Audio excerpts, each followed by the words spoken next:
Sabtu pagi, sebuah toko ponsel di Prengseu Timur mengalami masalah teknis.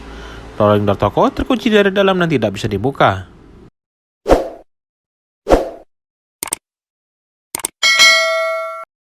Petugas pemadam kebakaran dan penyelamatan Kabupaten Prengseu langsung bergerak cepat setelah menerima laporan melalui telepon kantor pada pukul 9:30 pagi dari seorang karyawan.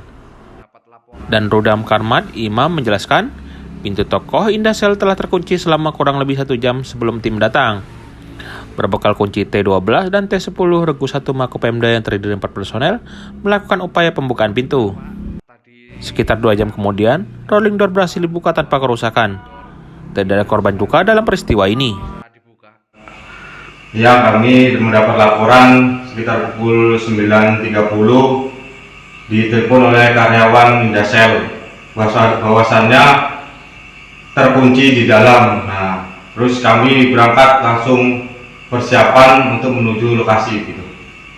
Gimana Pak kondisi di sana saat terkunci? Berapa jam kira-kira bisa rolling door itu terbuka Pak?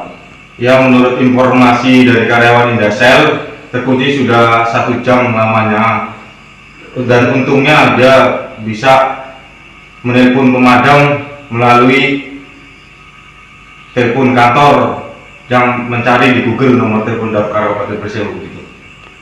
Oke, berarti Bapak Imam Santos ini sebagai apa ya di Damkar Prengseu ini? Oke, saya sebagai Danru di Makopemda di Kabupaten Prengseu, itu tepatnya Regu 1.